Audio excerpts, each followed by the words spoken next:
Telugu Desam party మహిళా ఎంపీకి ముఖ్యమంత్రి కార్యాలయంలో పనిచేస్తున్నటువంటి సీనియర్ ఐఏఎస్ ఆఫీసర్ వీళ్ళిద్దరి మధ్య మాటల యుద్ధం చెలరేగిపోయింది. ఆంధ్రప్రదేశ్లో కాదు, ఢిల్లీలో కొట్టుకున్నారు. మామూలు కూడా కాదు, ఏకంగా మన ఆంధ్రజ్యోతిలోనే కథనం రాశారు. ఆంధ్రజ్యోతిలో కథనం రాశారంటే వాళ్ళు ఏ రేంజ్లో అరుచుకొని తిట్టుకున్నారో మనం ప్రత్యేకంగా చెప్పాల్సిన అవసరం లేదు. ఇంతకీ ఎవరు ఆ మహిళా ఎంపీ గారు ఎవరు అనేసి పరిశీలన చేస్తే Telugu Desam party Nandyal MP Byreddy Sabari, CMO అదనపు కార్యదర్శి కార్తికేయ మిశ్రా వీళ్ళిద్దరి మధ్య ఢిల్లీలో ఘర్షణాత్మక వాగ్వాదం చోటు చేసుకుందనే వార్త ఇప్పుడు ఏపీలో హాట్ టాపిక్గా మారిపోయింది. పరస్పరం మాటల దాడులు చేసుకున్నారంట, తర్వాత ఫిర్యాదు కూడా చేసుకోవడం జరిగిందంట. ఇప్పుడు ఇది కూటమి ప్రభుత్వంలో ఒక చర్చాంశమైంది. ఎందుకంటే ఉపరాష్ట్రపతి ప్రమాణ స్వీకారం రోజున ఈ ఘటన జరిగినట్లుగా తెలుస్తుంది. సీఎం చంద్రబాబు నాయుడు గారిని కలవడానికి ఎదురు చూస్తున్నామంటే తెలుగుదేశం పార్టీ మహిళా ఎంపీ సబరి గారికి సీఎం బిజీగా ఉన్నాడు అని చెప్పేసి ఆ senior IAS officer Karthikeya Mishra garu చెప్పడంతో ఆమె ఒక్కసారిగా ఆగ్రహం వ్యక్తం చేసిందంట. నేను ఎంపీని, నాతో ఎలాగైనా మీరు మాట్లాడేది అని చెప్పేసి గట్టిగా ఐఏఎస్ ఆఫీసర్ మీద అరిచిందంట. దీనికి ఆయన కూడా అదే తీరులో స్పందిస్తూ నీలా ఎవరు ఇప్పటిదాకా నాతో ఇలా మాట్లాడలేదు అని చెప్పేసి ఆయన కూడా సీరియస్గానే గట్టిగానే ఇచ్చారంట. ఆ ఏకవచన పిలుపుతో ఎంపీ సబరి గారు మరింత ఆగ్రహించి మర్యాదగా ప్రవర్తించాలని చెప్పేసి హెచ్చరించిందంట. ఆ వార్త ఇప్పుడు మన ఏబిఎన్లో వచ్చింది. అదేవిధంగా నేషనల్ మీడియాలో కూడా వార్తలు వస్తున్నాయి. ఇంగ్లీష్ పేపర్లో కూడా ఆ అంశాన్ని హైలైట్ చేయడం కూడా జరిగింది. మీరు ఒకసారి చూడొచ్చు.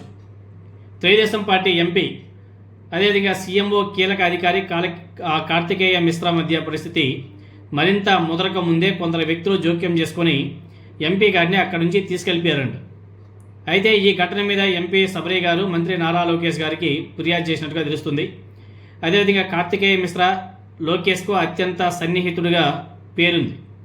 మరి ఆయన మీద ఈమె కంప్లైంట్ చేస్తే ఆయన మరి యాక్షన్ తీసుకోగలడా? అదేవిధంగా ఈయన మన ఆంధ్రజ్యోతి రాధాకృష్ణ కూడా ఏదో రాశాడు. ఫస్ట్ ఇంగ్లీష్ పేపర్లో ఏం రాశారంటే officer verbally abused women Telugu Desam party MP అని చెప్పేసి కూడా రాయడం కూడా జరిగింది. ఎందుకు మన రాధాకృష్ణ ఏమని రాశాడంటే, ఎందుకంటే మన రాధాకృష్ణ రాసింది చాలా ఇంపార్టెంట్, అవి తెలుసుకోవాలి. ఐఏఎస్ వర్సెస్ తెలుగుదేశం పార్టీ మహిళా ఎంపీ అని చెప్పేసి హెడ్లైన్ పెట్టి కార్తికేయ మిశ్రా సబరి మధ్య తీవ్ర వాగ్వాదం, ఢిల్లీలో ఎంపీతో దురుసుగా మిశ్రా తీరు, మర్యాదగా వ్యవహరించాలని సబరి ఘాటు హితవు లోకేష్కి ఫిర్యాదు. ఆంధ్రప్రదేశ్కి చెందిన సీనియర్ ఐఏఎస్ సీఎంఓ ఉన్నతాధికారి కార్తికేయ మిశ్రా నంద్యాల తెలుగుదేశం పార్టీ ఎంపీ బైరెడ్డి సబరి మధ్య తీవ్ర వాగ్వాదం జరిగింది. శుక్రవారం ఢిల్లీలో నూతన ఉపరాష్ట్రపతి సిపి రాధాకృష్ణ ప్రమాణ స్వీకారంలో పాల్గొనేందుకు సీఎం చంద్రబాబు నాయుడు వచ్చినప్పుడు ఈ సంఘటన చోటు చేసుకున్నట్లు ఆలస్యంగా వెలుగులోకి వచ్చింది. జనపథ్లోనే తన నివాసం నుంచే చంద్రబాబు నాయుడు గారు రాష్ట్రపతి భవన్కి వెళ్తుండగా సబరి ఆయనతో మాట్లాడేందుకు తలుపు దగ్గర నిల్చొని ఉందంట. అక్కడ మీరెందుకని మిశ్రా ఆమెను దురుసుగా ప్రశ్నించినట్టు తెలిసింది. సీఎం అక్కడి నుంచి వెళ్ళాక ఎంపీ ఆయనకు క్లాస్ తీసుకున్నారు. ప్రజాప్రతినిధులతో మర్యాదగా వ్యవహరించాలని హితవు పలికారు. మిశ్రా స్పందిస్తూ, అంటే ఐఏఎస్ ఆఫీసర్ స్పందిస్తూ 15 ఏళ్ల సర్వీస్లో తననెవరు కూడా ఇలా అనలేదు అని చెప్పేసి ఆయన రియాక్ట్ అవ్వడం జరిగింది. దానికి మహిళా ఎంపీ గారు నేను కూడా డాక్టర్గా సర్వీస్లో చాలామంది ప్రాణాలు కాపాడాను అని చెప్పేసి గట్టిగానే సమాధానం కూడా ఇచ్చిందంట. మిశ్రా గారి తీరు మీద మనస్తాపానికి గురైన ఆ మహిళా ఎంపీ గారు మంత్రి నారా లోకేష్ గారికి ఫిర్యాదు చేసినట్టు తెలుస్తుంది. ఈ ఘటన ఢిల్లీలో ఇప్పుడు హాట్ టాపిక్గా మారింది అని చెప్పేసి రాధాకృష్ణ రాశాడు. సో ఐఏఎస్ ఆఫీసర్ అదేవిధంగా ఎంపీ గారు ఎక్కడగానే వెనక్కి తగ్గలేదు. ఈ వ్యవహారం ఎంతవరకు వెళ్తుంది అనేది చూడాలి.